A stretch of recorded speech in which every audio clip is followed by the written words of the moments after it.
Hey everyone, welcome back. Thanks for joining us.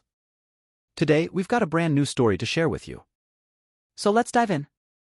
And don't forget to subscribe to our channel to stay updated on all our latest content and show your support. As the title says, my wife cheated on me with her best friend's boyfriend. At first, it was a three-way thing that I didn't even know about, then my wife and the friend's boyfriend were being secretive about doing things together. I didn't know about this until her now ex-best friend found out. I'm fucking devastated. We had previously split up over something separate, but we came back together and worked stuff out. She had everyone around us fooled. Apparently she did the whole silent divorce thing on me. Everything seemed fine. I was consistently doing things every day for 2 years while battling my depression for 5. During my depression, we split. Then, when we got back together, I was showing up for the relationship again. She never stopped to check in on me or even make sure I was okay, but she expected this from me. She never once checked on my condition after I told her about my depression, even before we split. I feel emotionally manipulated. When she communicated with me about things I wasn't doing, it was more in the style of attacking my character and shaming me.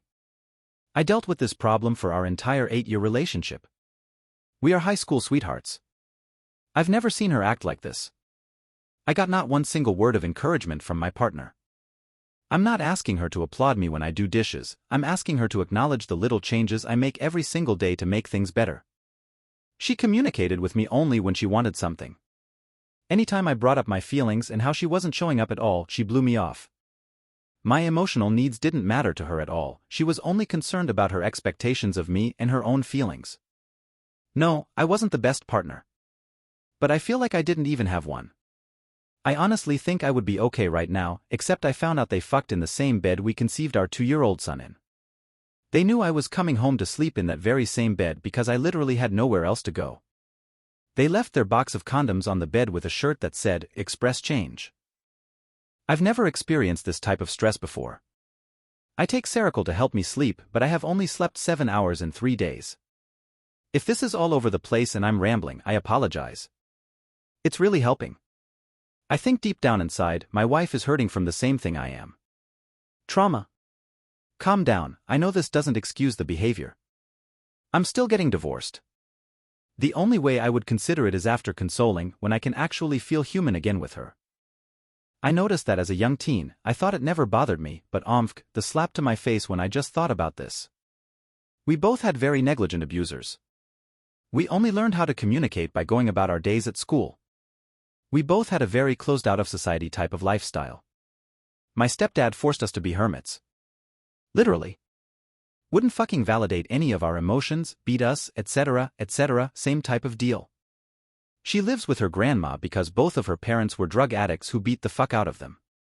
Only those men she dated. I think she's scared to let me in.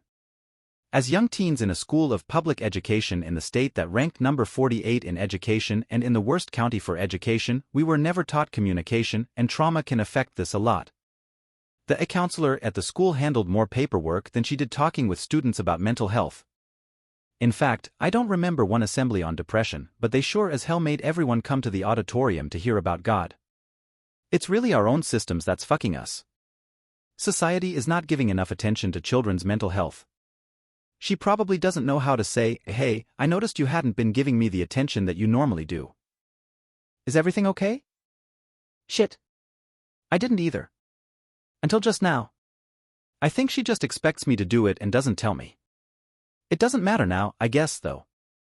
I cheated on her too at one time. And we came past that.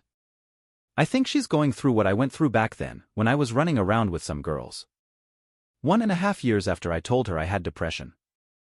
This was after I told her we were separated right now. I cheated on her with someone on Reddit. I was looking for very sexual things that she wouldn't do to me anymore. I think she just can't get it out of her head, and I get it. Because I can't get him out of mine. And I want to hurt him. I'm going to give her what I was asking for during this time period. Distance. I'm going to sign all the paperwork soon after I get it reprinted to fix some things. I gave her the papers today. I paid to get them online and printed them off immediately. I told her here. I got these because you said you were going to go on your night out on the 22nd. I didn't want you to have to stress about that when you were trying to have a good time. And I see we can fill it out online. So I did it all by myself exactly how I thought it should be, but we should go over it. We did, and we are making some changes to it because, looking at it, we are going to be co-parenting and I am going to have to be at a birthday party with my son with him there. I'm so worried about that. Anyway, before I left, I told her, you know, I had to make a list of things that I hate about you because I truly only thought of you in a good way when we knew how to communicate. I wish you hadn't told me that you couldn't take care of my depression because you had your own. Why would you completely disregard that feeling I just threw at you unless you aren't emotionally manipulating me? She just kicked me out. Her family home, she kind of owns everything here.